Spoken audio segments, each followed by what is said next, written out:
ഞങ്ങളും ക്രൂശിക്കപ്പെട്ട ക്രിസ്തുവിനെ പ്രസംഗിക്കുന്നു. ദൈവ തിരുനാമത്തിൻ്റെ മഹത്വം ഉണ്ടാകട്ടെ. ബഹുമാനപ്പെട്ട അച്ഛന്മാർക്കും സ്നേഹം നിറഞ്ഞ സഹോദരി സഹോദരന്മാർക്കും കർത്താവായ യേശു ക്രിസ്തുവിൻ്റെ ജയകരമായ നാമത്തിൽ എൻ്റെ വിനീതമായി വന്ദനം. വായിക്കാം 7-ാം അധ്യായം. അതിൻ്റെ ശേഷം ഭൂമിമേലും കടലിന്മേലും യാതൊരു വൃക്ഷത്തിന്മേലും കാറ്റ് ഊതാതിരിക്കേണ്ടതിന് 4 ദൂതന്മാർ ഭൂമിയിലെ 4 കാറ്റും പിടിച്ചുകൊണ്ട് ഭൂമിയുടെ 4 കോണിൽ നിൽക്കുന്നത് ഞാൻ കണ്ടു. ഭൂമിയുടെ 4 കോണിൽ 4 ദൂതന്മാർ നിൽക്കുകയാണ്. കാറ്റ് ഊതാതിരിക്കാൻ, എന്നുവെച്ചാൽ ഭയങ്കരമായ കൊടുങ്കാറ്റുകൾ, ഭയങ്കരമായ ചുഴലിക്കാറ്റുകൾ ഊതാതിരിക്കാൻ 4 ദൂതന്മാർ ഇങ്ങനെ കാറ്റിൻ്റെ അധികാരം കൈയാളിക്കൊണ്ട് നിൽക്കുന്നത് കണ്ടു. പിന്നെ മറ്റൊരു ദൂതൻ ജീവനുള്ള ദൈവത്തിൻ്റെ മുദ്രയുമായി കിഴക്ക് നിന്ന് കയറുന്നതും കണ്ടു. മറ്റൊരു ദൂതൻ ജീവനുള്ള ദൈവത്തിൻ്റെ മുദ്രയുമായി കിഴക്ക് നിന്ന് കയറി വരുന്നുണ്ട്. ഒരു മാലാഖ കയറി വരുന്നു. യോഹന്നാൻ കാണുകയാണ്, ദർശനത്തിൽ കാണുകയാണ്. 4 ദൂതന്മാർ കാറ്റ് അതിൻ്റെ നിയന്ത്രണം പിടിച്ചുകൊണ്ട് നിൽക്കുന്നു, ഊതാതിരിക്കാൻ. കാരണം ചിലരെ മുദ്രയിട്ട് കഴിയണം, അതിനു മുമ്പ് കാറ്റ് ഊതിയാൽ പറ്റുകയില്ല. അവരെ മുദ്രയിട്ട് കഴിയുന്നവരെയും കാറ്റ് ഊതാതിരിക്കണം. വേറൊരു ദൂതൻ മുദ്രയുമായി വരുന്നത് കണ്ടു. പിന്നെ അവൻ ഭൂമിക്കും സമുദ്രത്തിനും കേടുവരുത്തുവാൻ അധികാരം ലഭിച്ച 4 ദൂതന്മാരോട്, നമ്മുടെ ദൈവത്തിൻ്റെ ദാസന്മാർ നെറ്റിയിൽ ഞങ്ങൾ മുദ്രയിട്ട് കഴിയുവോളം ഭൂമിക്കും സമുദ്രത്തിനും വൃക്ഷങ്ങൾക്കും കേടുവരുത്തരുത് എന്ന് ഉറക്കെ വിളിച്ചു പറഞ്ഞു. സ്തോത്രം. ആ 4 ദൂതന്മാരോട് ഈ മുദ്രയുമായി വന്ന ദൂതൻ വിളിച്ചു പറയുകയാണ്, അയ്യോ നിങ്ങൾ ഒന്ന് വെയിറ്റ് ചെയ്യൂ, ഒന്ന് നിങ്ങൾ നിൽക്കൂ, ഭൂമിക്കും സമുദ്രത്തിനും വൃക്ഷങ്ങൾക്കെല്ലാം കേടുവരുത്താനുള്ള അധികാരം നിങ്ങൾക്ക് ലഭിച്ചിട്ടുണ്ട്. അതുകൊണ്ട് ഇപ്പോൾ പെട്ടെന്ന് ഊതാതിരിക്കുക. ഞാനൊന്ന് ദൈവത്തിൻ്റെ ദാസന്മാരുടെ നെറ്റിയിൽ മുദ്രയിട്ടോട്ടെ, മുദ്രയിട്ട് കഴിയുവോളം. അതാണ് പറയുന്നത്. അവൻ ഭൂമിക്കും സമുദ്രത്തിനും കേടുവരുത്തുവാൻ അധികാരം ലഭിച്ച 4 ദൂതന്മാരോട്, നമ്മുടെ ദൈവത്തിൻ്റെ ദാസന്മാരുടെ നെറ്റിയിൽ ഞങ്ങൾ മുദ്രയിട്ട് കഴിയുവോളം ഭൂമിക്കും സമുദ്രത്തിനും വൃക്ഷങ്ങൾക്കും കേടുവരുത്തരുത് എന്ന് ഉറക്കെ വിളിച്ചു പറഞ്ഞു. ഒരു മുദ്ര തരാൻ ഒരു ഇടവേള തന്നിരിക്കുകയാണ്, മുദ്ര ലഭിക്കാൻ. ദൈവത്തിന് സ്തോത്രം. പ്രിയപ്പെട്ടവരെ, നിങ്ങൾക്ക് അനുഭവിക്കാൻ പറ്റുന്നുണ്ടോ? മുദ്ര കിട്ടുവാൻ ഒരു ഇടവേള, ഇൻറ്റരിം പീരിയഡ് നമുക്ക് കിട്ടിയിരിക്കുകയാണ്. ദൈവത്തിന് സ്തോത്രം. മുദ്ര കിട്ടാൻ ഈ വലിയ നാശനഷ്ടങ്ങൾ എതിർക്രിസ്തു കൊണ്ടുവരുമ്പോൾ ആ നാശനഷ്ടങ്ങളിൽപ്പെട്ട് നമ്മുടെയും സമാധാനം നഷ്ടപ്പെട്ടു പോകാതിരിക്കാൻ നമുക്ക് മുദ്ര തരാൻ ദൈവം ആഗ്രഹിക്കുന്നു. വലിയ അനർത്ഥം നമുക്ക് വരാതിരിക്കാൻ നമുക്ക് മുദ്ര തരാൻ ദൈവം ആഗ്രഹിക്കുന്നു. നമ്മുടെ നെറ്റിയിൽ മുദ്രയിടാൻ ദൈവം ആഗ്രഹിക്കുന്നു. പരിശുദ്ധാത്മാവിൻ്റെ മുദ്ര, ആത്മാവാകുന്ന അച്ചാരം നമുക്ക് തരാൻ ദൈവം ആഗ്രഹിക്കുന്നു. ദൈവത്തിന് സ്തോത്രം. ഞാൻ ഭൂമിക്കും സമുദ്രത്തിനെ കേടുവരുത്താൻ അധികാരം ലഭിച്ച 4 ദൂതന്മാരോട്, നമ്മുടെ ദൈവത്തിൻ്റെ ദാസന്മാരുടെ നെറ്റിയിൽ ഞങ്ങൾ മുദ്രയിട്ട് കഴിയുവോളം ഭൂമിക്കും സമുദ്രത്തിനും വൃക്ഷങ്ങൾക്കും കേടുവരുത്തരുത് എന്ന് ഉറക്കെ വിളിച്ചു പറയുന്നത്. ഇതാണ് ദൈവത്തിൻ്റെ ദാസന്മാരുടെ നെറ്റിയിൽ മുദ്രയിടണം. സ്തോത്രം. സഹോദരങ്ങളെ, നാം ദൈവത്തിൻ്റെ ദാസന്മാരായി തീരുക. മുദ്ര കിട്ടണം. നിങ്ങൾ മറ്റൊന്നും ചിന്തിക്കേണ്ട. നിങ്ങൾ നോക്കിയാൽ മതി, എനിക്ക് മുദ്രയുണ്ടോ, എനിക്ക് ഈ മുദ്ര ലഭിച്ചോ, നിത്യജീവന് വേണ്ടി എൻ്റെ മുദ്രയിട്ടോ. ദൈവത്തിന് സ്തോത്രം. പ്രിയപ്പെട്ടവരെ, എനിക്ക് ആ മുദ്ര കിട്ടിയില്ലെങ്കിൽ നഷ്ടമല്ലേ? ഞാൻ എന്തെല്ലാം നേടിയാലും, ഞാൻ വചനം പ്രസംഗിച്ചാലും, ബൈബിൾ ക്ലാസ് എടുത്താലും, പാട്ട് പാടിയാലും, ഞാൻ കർത്താവിൻ്റെ വേലയ്ക്ക് വേണ്ടി ഉറക്കളച്ചാലും മുദ്രയില്ലെങ്കിൽ നഷ്ടമല്ലേ? ഇന്ന് ദൈവത്തിന് സ്തോത്രം, മുദ്ര തരാൻ കർത്താവ് ആഗ്രഹിക്കുന്നുണ്ട്. മുദ്ര, സ്വർഗീയ രാജാധിരാജാവിൻ്റെ മുദ്ര, സ്വർഗത്തിൻ്റെ സീല്, സ്വർഗത്തിൻ്റെ സിഗ്നേച്ചർ. സ്തോത്രം. എൻ്റെ കർത്താവിൻ്റെ വലിയ നാമം മഹത്വപ്പെടട്ടെ. ആ മുദ്ര തരാൻ കർത്താവ് ആഗ്രഹിക്കുന്നു. ഏത് ക്രിസ്തുവിൻ്റെ അനർത്ഥങ്ങളിൽ നിന്നും അവൻ്റെ അപായകരമായ ആക്രമണങ്ങളിൽ നിന്നും രക്ഷ നേടുവാനുള്ള ഈ മുദ്രയാണ് ഈ പരിശുദ്ധാത്മാവിൻ്റെ മുദ്ര. അത് തരാൻ ദൈവം ആഗ്രഹിക്കുന്നു. ദൈവത്തിന് സ്തോത്രം. മുദ്രയിടാൻ കാത്തു നിൽക്കുന്നു, ദൂതൻ കാത്തു നിൽക്കുന്നു. മുദ്രയുമായി വരികയാണ് ദൂതൻ. ദൈവത്തിന് സ്തോത്രം. ഇവിടെ ഈ മുദ്ര കിട്ടാനുള്ള എൻ്റെ യോഗ്യത എന്താണ് മുദ്ര കിട്ടാനുള്ള യോഗ്യത? യെഹെസ്കേൽ പ്രവാചകൻ്റെ പുസ്തകം 9-ാം അധ്യായം എടുക്കുക. യെഹെസ്കേൽ പ്രവാചകൻ്റെ പുസ്തകം 9-ാം അധ്യായം എടുക്കുമ്പോൾ എന്താണ് മുദ്ര കിട്ടാനുള്ള യോഗ്യത എന്ന് മനസ്സിലാക്കാൻ പറ്റും. അനന്തരം ഞാൻ കേൾക്കെ അവൻ അത്യുച്ചത്തിൽ വിളിച്ച്, നഗരത്തിൻ്റെ സന്ദർശനങ്ങളെ അടുത്തു വരുമാറാക്കുവിൻ, ഓരോരുത്തരും നാശകരമായ ആയുധം കയ്യിലെടുക്കട്ടെ എന്ന് കൽപ്പിച്ചു. നാശകരമായ ആയുധം കയ്യിലെടുക്കട്ടെ എന്ന് പറഞ്ഞു. അപ്പോൾ 6 പുരുഷന്മാർ ഓരോരുത്തരും വെൺമഴു കയ്യിലെടുത്തുകൊണ്ട് വടക്കോട്ടുള്ള മേലത്തെ പടിവാതിലിൻ്റെ വഴിയായി വന്നു. 6 പുരുഷന്മാർ വെൺമഴി എടുത്തുകൊണ്ട് ആക്രമിച്ച് നശിപ്പിക്കാനുള്ള, വെട്ടിക്കൊല്ലാനുള്ള വെൺമഴി എടുത്തുകൊണ്ട് 6 ദൂതന്മാർ വരുന്നത് കണ്ടു. അവരുടെ നടുവിൽ ശണവസ്ത്രം ധരിച്ച് അരയിൽ എഴുത്തുകാരന് മഷിക്കുപ്പിയുമായി ഉണ്ടായിരുന്നു. ഈ 6 പേര് അവരുടെ നടുവിൽ ഒരാൾ, വേറൊരാളുണ്ട്. അതാരാണ്? എഴുത്തുകാരന് മഷിക്കുപ്പി വെച്ച് അങ്ങനെ അരയിൽ ശണവസ്ത്രം ധരിച്ച ഒരുത്തനുണ്ടായിരുന്നു. അവർ അകത്തിയെന്ന് താമരയാഗപീഠത്തിന്റെ അരികെ നിന്നു. താമരയാഗപീഠത്തിന്റെ അരികെ നിന്നു. ഇസ്രായേലിന്റെ ദൈവത്തിന്റെ മഹത്വം അത് ഇരുന്നിരുന്ന കെരൂബിന്മേൽ നിന്ന് ആലയത്തിന്റെ ഉമ്മരപ്പടിക്കൽ വന്നിരുന്നു. ദൈവത്തിന്റെ മഹത്വം ആലയത്തിൽ നിന്ന് പോയി കുമ്മരപ്പടിയിലേക്ക് പോയി.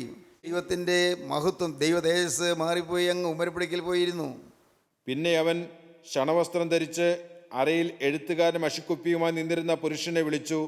ആ ശണവസ്ത്രം ധരിച്ച് അരയിൽ എഴുത്തുകാരന് മഷിക്കുപ്പിയുമായി വന്ന ആ ദൂതനെ വിളിച്ചു.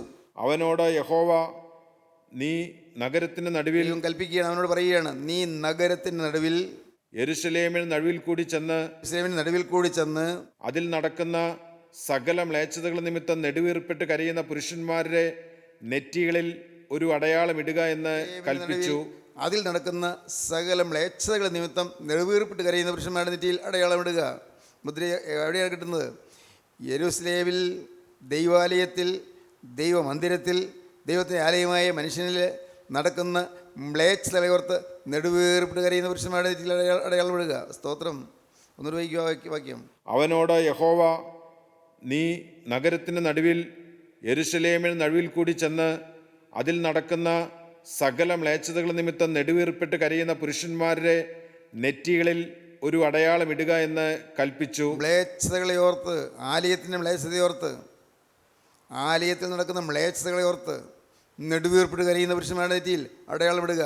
ഈ ശണവസ്ത്രം ധരിച്ച് അരിയിൽ എഴുത്തുകാരനും മെഷുക്കുപ്പിയുമായി വരുന്ന ആ മനുഷ്യനോട് ദൈവം കൽപ്പിക്കുകയാണ്, നീ ഒരു കാര്യം ചെയ്യൂ, നീ അടയാളം ഇട്ട് പോകുക, നീ ആദ്യം പോകുക. ആരെ എല്ലാവരും അടയാളം പാടില്ല. ജീവിതത്തിൽ വന്ന മ്ലേച്ഛതകളെ ഓർത്ത് നെടുവീർപ്പിട്ട് കരയുന്ന പുരുഷന്മാരുടെ നെറ്റിയിൽ അടയാളം ഇടുക. ജീവിതത്തിൽ വന്ന മ്ലേച്ഛതകളെ ഓർത്ത് നെടുവീർപ്പിട്ട് കരയുന്നവർ. ദൈവത്തിന് സ്തോത്രം. അതെന്താണ് ജീവിതത്തിൽ നിന്ന് ഞാൻ പറയാൻ കാരണം? ആലയത്തിൽ നടക്കുന്ന ഈ ആലയം എന്താണ്? നാം ഓരോരുത്തരാണ് ആലയം. ഞാനാണ് ദൈവത്തിൻ്റെ ആലയം, നിങ്ങൾ ഓരോരുത്തരാണ് ദൈവത്തിൻ്റെ ആലയം. ദൈവത്തിൻ്റെ പള്ളിയാണ് ഈ ശരീരം, ദൈവത്തിൻ്റെ പള്ളിയാണ് ഈ മനസ്സ്, ദൈവത്തിൻ്റെ പള്ളിയാണ് ഈ ഹൃദയം. ഈ ആളത്വം ദൈവത്തിൻ്റെ പള്ളിയാണ്. നിങ്ങൾ ദൈവത്തിൻ്റെ മന്ദിരം. 1 കൊരിന്ത്യർ 3:16.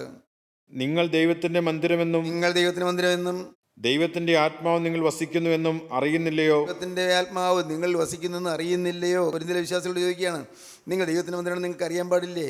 ദൈവത്തിൻ്റെ ആത്മാവ് നിങ്ങൾ വസിക്കുന്നു നിങ്ങൾ അറിയുന്നില്ലയോ? നിങ്ങൾ ദൈവത്തിൻ്റെ മന്ദിരമെന്നും ദൈവത്തിൻ്റെ ആത്മാവ് നിങ്ങൾ വസിക്കുന്നതെന്ന് അറിയുന്നില്ലയോ? ദൈവത്തിൻ്റെ മന്ദിരം നശിപ്പിക്കുന്നവനെ ദൈവം നശിപ്പിക്കും. ദൈവത്തിൻ്റെ മന്ദിരം നശിപ്പിക്കുന്നതിന് ദൈവം നശിപ്പിക്കും. ഇംഗ്ലീഷിൽ I will destroy him the defiled temple. ഞാൻ അവനെ നശിപ്പിക്കും. എങ്ങനെ? ഡിസ്ട്രോയ് ചെയ്യും. I will destroy him. ആര്? Who defileth my temple. എൻ്റെ ആലയത്തെ അശുദ്ധമാക്കുന്നത് ഞാൻ നശിപ്പിക്കും. ഇവിടെ മലയാളത്തിൽ തർജ്ജമ ചെയ്തിരിക്കുന്നത് എൻ്റെ മന്ദിരം നശിപ്പിക്കുന്നതിന് ഞാൻ നശിപ്പിക്കും. ആലയത്തെ നശിപ്പിക്കുന്നത് എങ്ങനെയാണ്? അശുദ്ധമാക്കിയാണ് നശിപ്പിക്കുന്നത്. ഈ ആലയം നശിക്കുന്നത്, നമ്മുടെ ആളത്വം നശിക്കുന്നത്, നമ്മുടെ ഈ പേഴ്സണാലിറ്റി, നമ്മുടെ ഈ വ്യക്തിത്വം നശിക്കുന്നത് എങ്ങനെയാണ്? ഇതിൽ മ്ലേച്ഛതകൾ നടക്കുന്നു. ഈ ആലയത്തിൽ മ്ലേച്ഛത വരുന്നു. ഈ ആലയത്തിൽ അശുദ്ധി സംഭവിക്കുന്നു. ഓരോ അവയവങ്ങളിലും അശുദ്ധി വരുന്നു. നാവ് നുണ പറയുന്നു, നാവ് വഞ്ചന കൂട്ടുന്നു, വഞ്ചന പറയുന്നു, നാവ് കോപിച്ച് സംസാരിക്കുന്നു, നാവ് പിരാകുന്നു, നാവ് ശപിക്കുന്നു, നാവ് ചിലരെക്കുറിച്ച് ദൂഷണം പറയുന്നു, നാവ് അശുദ്ധമായ വാക്കുകൾ പറയുന്നു.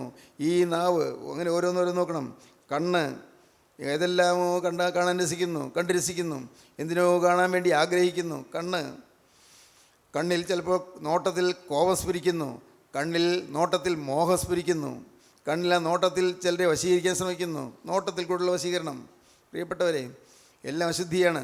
Him that defileth my temple. എൻ്റെ ആലയത്തെ അശുദ്ധമാക്കുന്നതിന് ഞാൻ നശിപ്പിക്കും.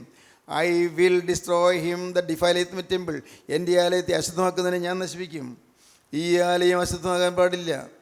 ഈ ആലയം അശുദ്ധമാക്കാൻ പാടില്ല. എൻ്റെ ഈ ദൈവത്തിൻ്റെ ആലയമാണിത്.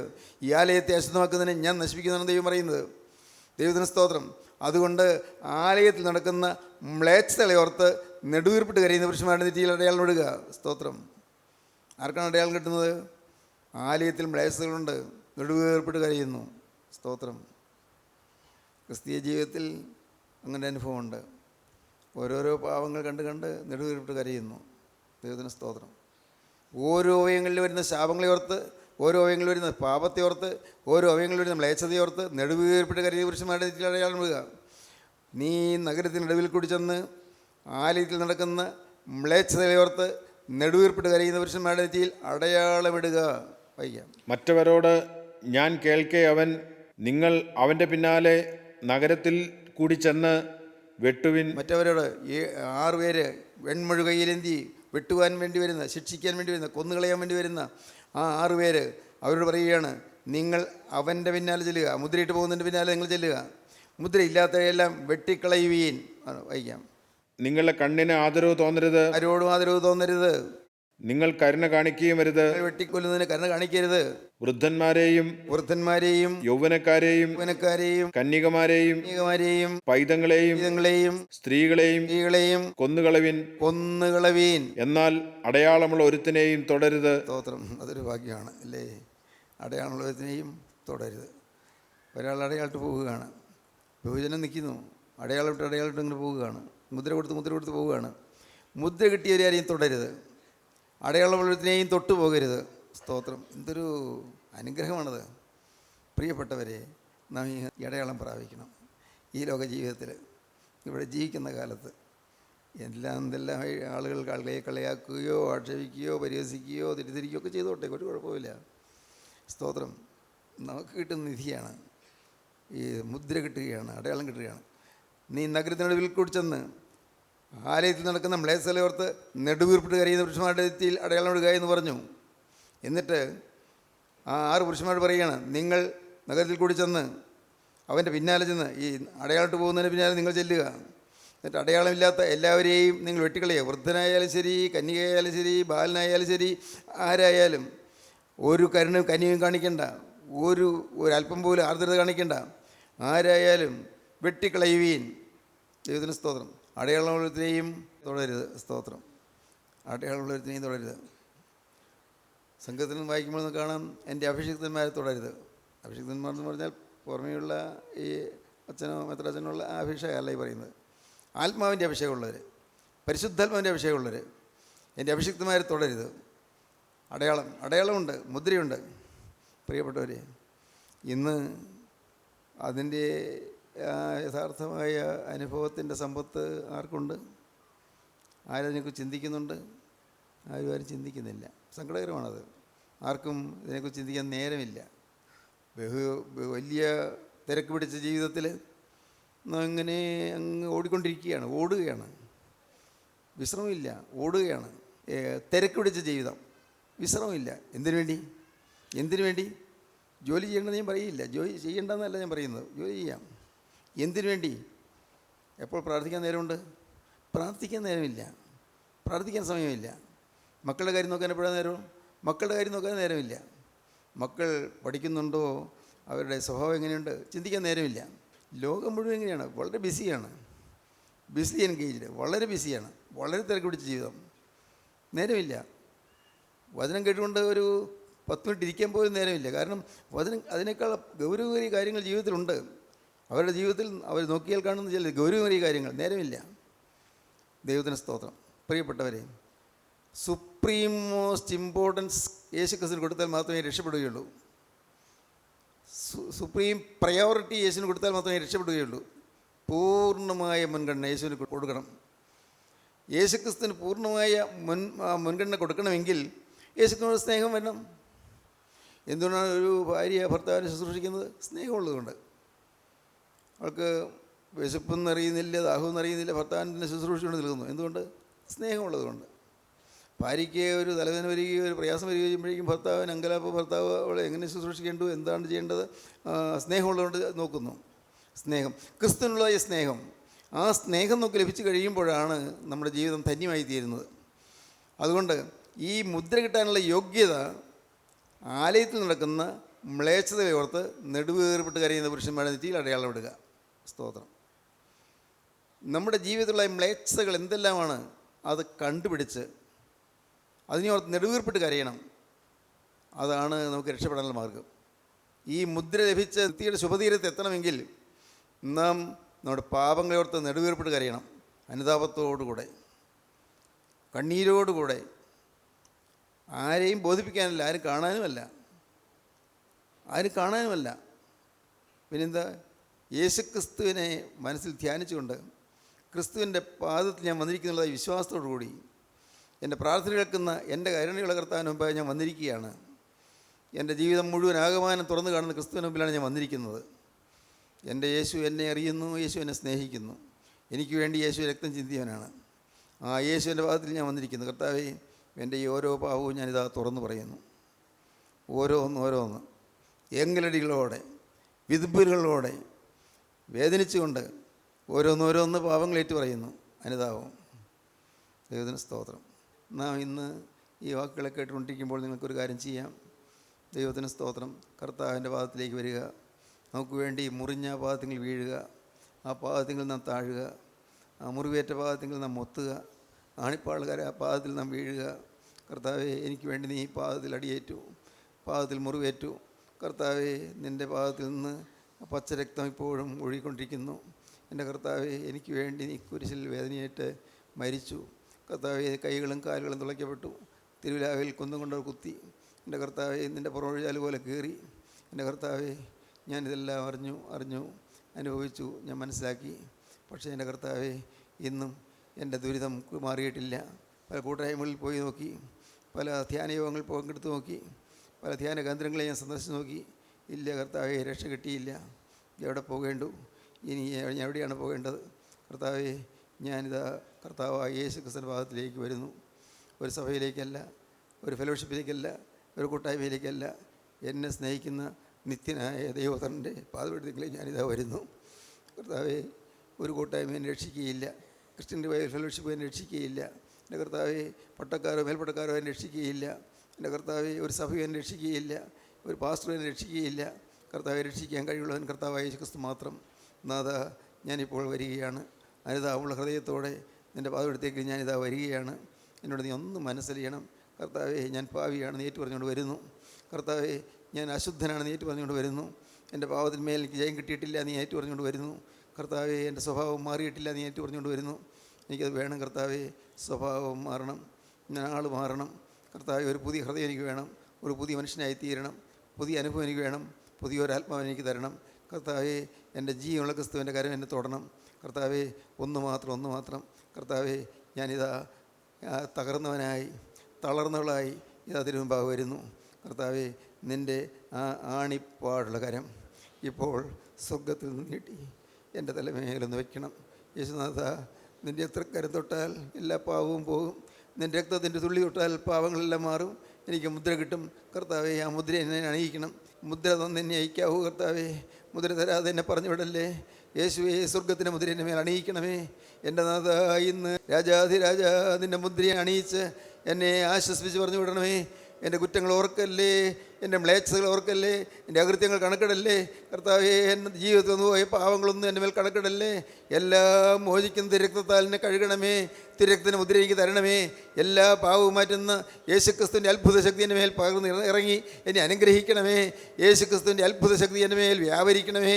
യേശുനാഥ, ഇപ്പോൾ എഴുന്നള്ളി വന്ന് എൻ്റെ മേൽ തൃക്കരം വയ്ക്കണമേ, എന്നെ അനുഗ്രഹിക്കണമേ. ഹല്ലേലൂയ. ജീവനുള്ള ദൈവമേ, കരുണയുള്ള കർത്താവേ, അവിടുത്തെ പ്രിയ മക്കളെ സന്ദർശിപ്പാൻ ഇവിടുന്ന് എഴുന്നള്ളി വന്നതിനായി നന്ദിയോടെ സ്തോത്രം. കർത്താവേ, നാഥ, നടുന്നവനും നനയ്ക്കുന്നവനും ആരുമല്ല, ഒന്നുമല്ല. നാഥ, വളരുമാറാക്കും ദൈവം അത്രയേ സകലവും സാധിക്കുന്നത്. കർത്താവെ, അവിടുന്ന് പ്രവർത്തിക്കുന്നതിനായി സ്തോത്രം. ദൈവം അവിടുത്തെ നടുതലയെ നോക്കുവാൻ കടന്നു വന്നതിനായി സ്തോത്രം. അവിടുത്തെ നടുതലേക്ക് വളമിടുവാനും കർത്താവെ, നടുതലേക്ക് വെള്ളമൊഴിച്ച് നടുതലയെ വളർത്തുവാനും അവിടുന്ന് അധ്വാനിക്കുന്നതിനായി സ്തോത്രം. നാഥ, അവിടുന്ന് ഞങ്ങളെ കാണണമേ, അവിടുന്ന് ഞങ്ങൾ നോക്കണമേ, അവിടെ ഞങ്ങളുടെ പാപങ്ങൾ ക്ഷമിക്കണമേ. കർത്താവേ, ഈ അന്ത്യ തലമുറയിൽ ഉണർവിൻ്റെ വക്താക്കളായി നിൽപ്പാൻ അടിയങ്ങളെ യോഗ്യരാക്കി തീർക്കണമേ. അവിടുന്ന് പ്രവർത്തിക്കുന്നതിനായി സ്തോത്രം. അവിടുന്ന് പ്രാർത്ഥന കേൾക്കുന്നതിനായി സ്തോത്രം. മഹത്വം അരുവരക്ഷകനായ യേശു ക്രിസ്തുവിൻ്റെ നാമത്തിൽ ഞങ്ങൾ സമർപ്പിക്കുന്നു കർത്താവേ, യേശുവിൻ്റെ നാമത്തിൽ തന്നെ. ആമീൻ. ഹല്ലേലൂയ, ഹല്ലേലൂയ, ഹല്ലേലൂയ.